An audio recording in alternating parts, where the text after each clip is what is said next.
haven't built anything since 1996, and I'll just say, I will contend it's simply not true. Folks, we got a few good questions on here. These were indicated as slightly lower priority than the other ones, although I'm appreciating the back and forth. Another question again is what's your commitment to continue exploring for a possible Queensborough overpass with a possible partnership with rail companies? Chuck? Absolutely, and that used to come up regularly on the Railway Advisory Committee meetings. The railways are always putting in for grant applications to redo that bridge. Eventually it is going to have to be redone. I think pedestrian access with maybe a lane for an emergency vehicle would be appropriate. I also wouldn't hesitate to look at possibly running some kind of electric trolley system over that bridge right into the big box mall and to the casino. Our commitment to Queensborough includes a commitment to expand to explore light rail access to Queensborough along that rail bridge. And as Chuck points out, it's due for redoing. Finding creative ways to connect my community to the rest of the city is a priority. I would love to be able to have some flexibility as to when to come over here instead of relying on a Q-to-Q ferry schedule, which seems to contract every fall and is about to. And continue to engage with the federal government on the Rail Safety Act, because that makes it illegal to actually run light rail on the same tracks that heavy rail operates on. So that's legally impossible to do currently, so we'll have to change the federal act. That's so fun. Yeah, I'm sorry. but I am, yes, I do believe that a fixed crossing is still a better idea than the ferry. I think I support the ferry. I think we need to continue to support the ferry, because I do think that having a pedestrian connection between Queensborough and the quayside is fundamentally important to the transportation needs of the city, and it can be region defining. If we were to build a fixed crossing, it would be region defining on how we address our riverfront. So I'm in support of it. It is technically and logistically difficult, but I'm in support of us continuing to explore it. Public EV charging stations on the quay. Can you commit to the installation of that, or at least pushing for it in the ongoing capital plans? Absolutely. We are now currently working on our community energy plan, which is the half of our energy plan, which addresses the energy and emissions that the community uses as opposed to what our corporation uses. Not the garbage trucks and lawnmowers that we run, but your cars and your houses. And in that, we have a unique opportunity in New Westminster with our electrical utility to be very entrepreneurial in how we sell electricity to automobiles and set up charging. So that is absolutely part of that plan. It's not only public charging, but it's also we can be more entrepreneurial in how we support condos in getting charging in their underground garages built. We already are required in all new multifamily, but we can be very creative through our electrical utility in supporting condos who want to get that done in their underground garages. And I'm really looking forward to doing that work. I was the chair of the Community Energy Association, which is an organization which works across British Columbia, putting in electric charging stations for, if you use electric charging station, the Kootenays are up north, you probably use one installed by my organization. And I enjoy doing that work. It is interesting work. There are grants available to do it. It just needs a little bit of push, and our electric utility is the right group of people to do it. Chuck? Yeah, I hear the frustration from people that their stratas, they just can't get the votes in their stratas to upgrade the electricity, to upgrade the electrical capacity in those buildings. Therefore, they can't put in electric charging stations. We just sold our carbon credits to a pipeline company for $26.3 million. That money is sitting in an environment fund, in a special fund. I'm not adverse to looking at possible additional grants to bridge that gap so that some of these stratas that are reluctant to have that infrastructure put in will be able to have that infrastructure put in. And it works two ways. Like it creates more carbon credits for the city, which we can market again in an auction.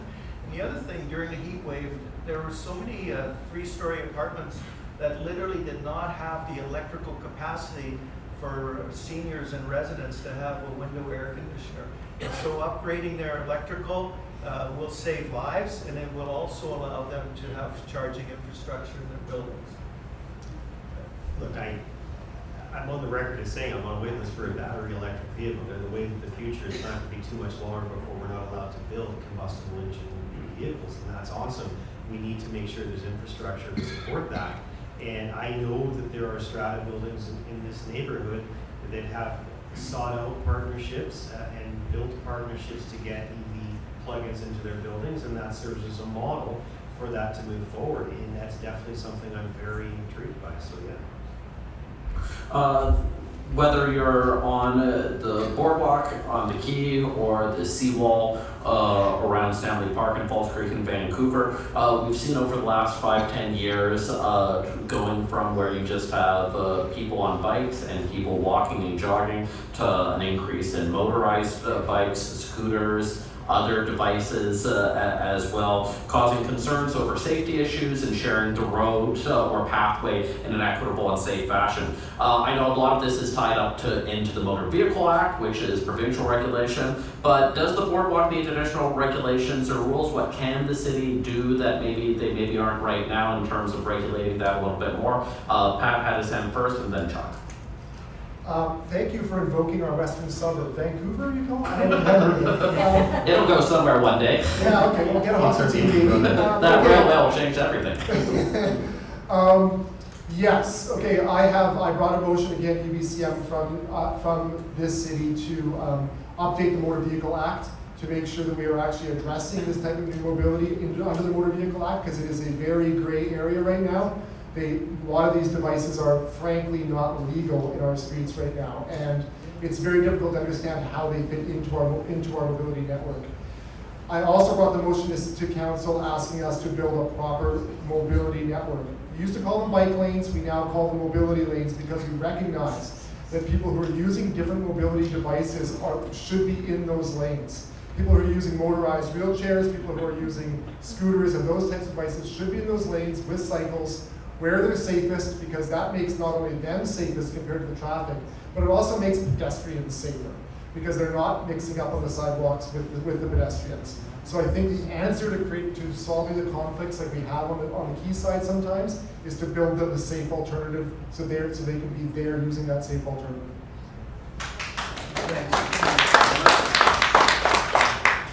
Micro mobility devices are a thing of the present, not the future.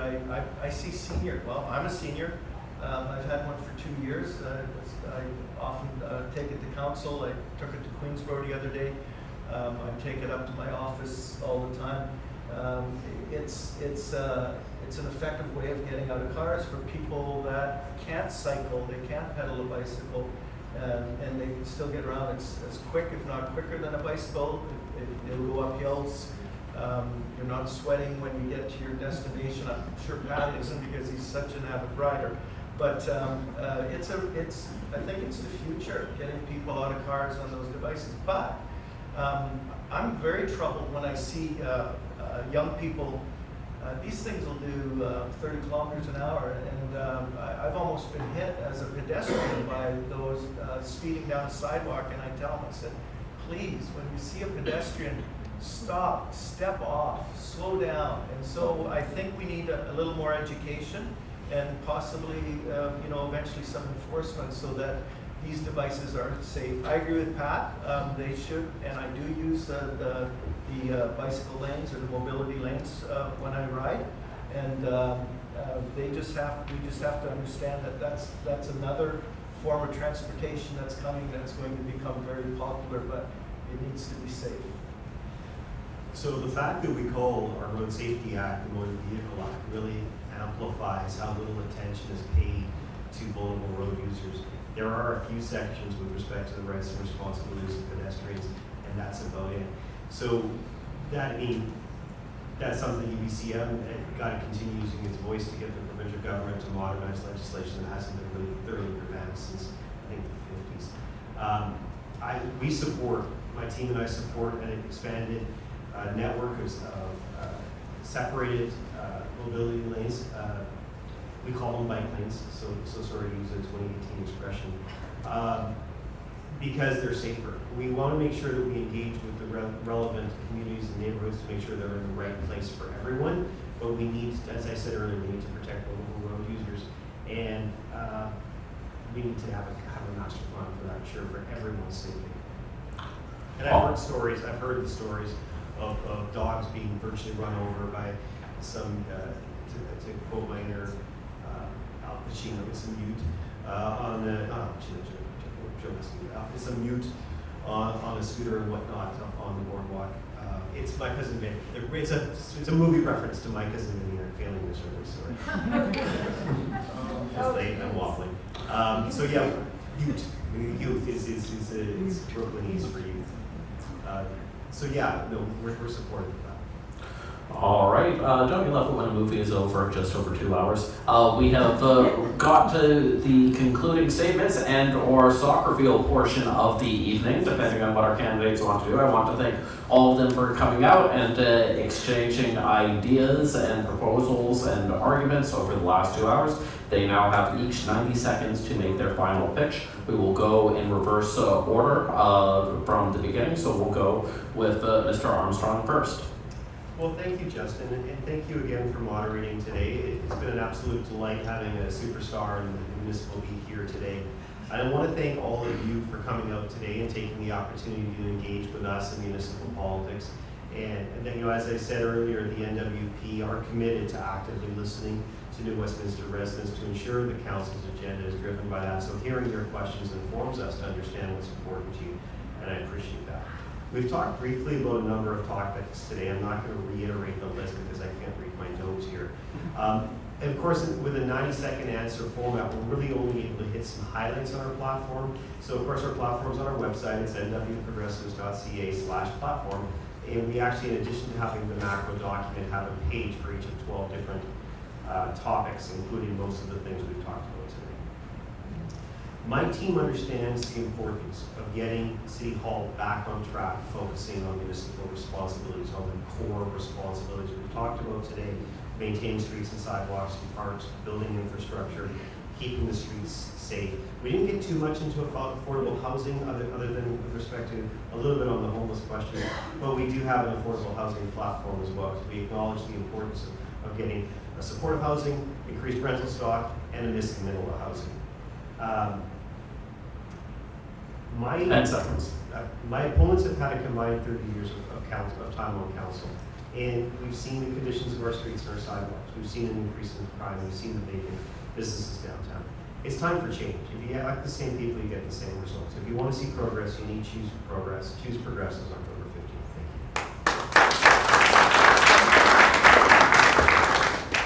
you. Councillor Buckmeyer. Thanks. Michaelson. I'm good. Okay, thanks. 30, is that counting my time? Restart the I'll clock. press reset, but That's a good strategy. I've been on council a long time, since 1996. I've worked on some very significant funding infrastructure projects. I worked really hard with the Glenn Clark government, brought almost $250 million of additional tourist-related infrastructure money when we were the only city to take a destination casino. I was able to get funding for Pier Park when I was an MLA, Hayek Square, turning Hayek Square, modernizing Hayek Square. I have a really good working relationship with almost all of the cabinet ministers. Most of them I was an MLA with. I think having a mayor that is aligned with the government in power is very important in the city and would be a real asset. I have the experience. I'm running as an independent. I want to bring sensible leadership, and I want to bring council back to be open so that the public has access to it. Thank you very much. you could have done that back and forth with a microphone and got it in 90 seconds anyway. And we will wrap up with Patrick. Thank you, Justin, for your hosting duties, and thank you, Ken and Chuck, for sharing the stage and sharing your visions today. And I want to thank the Quayside Community Board and the Downtown PAA for putting this important conversation together. You are incredible partners in the community, and given the opportunity, I want to again emphasize partners and partnerships. The big challenges facing us in the region and in the city are housing, climate, renewing our public spaces, building resiliency. These are all team efforts. And my record is one of collaboration, of team building, of transparency, and of accountability. So the Community First team is one that shares those values and shares the values of this community. and is responsive and innovative and willing to do the work. So we have a platform that that outlines a path to a more connected, more activated, and more nurturing community built on the foundation of regional leadership this city has always shown. We're going to continue to build the housing. We're going to continue to protect renters. We're going to continue to expand schools. And we're going to continue to invest in the infrastructure that makes the community strong. We're going to do that with compassion, and we're going to do it with our partners. So now is not the time to move backwards or to pause. Our city and our region continue to grow and are not going to stop growing, and we are going to continue to feel those pressures. There is so much important work we need to get done right now to keep ourselves resilient and protected during that time. 10 seconds. 10 seconds. I'm asking you to support me for Mayor of New Westminster and to support the entire Community First team for Council and School Boards, that New Westminster can continue to move forward. Thank you.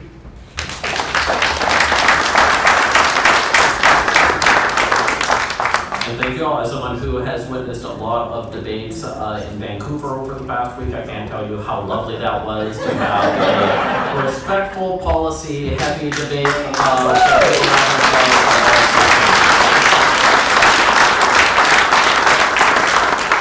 And thank you all for listening. Remember, October 15th is Election Day, although advanced voting happens before then, and do your bit to increase engagement.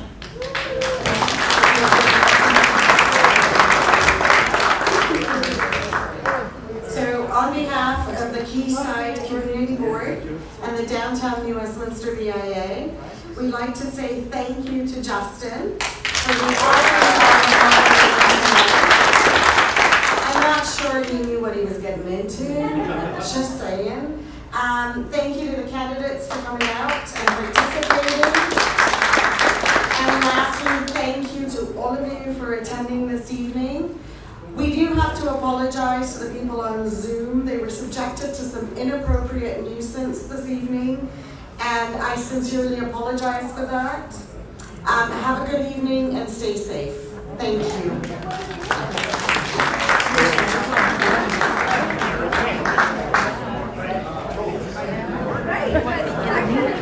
Yeah.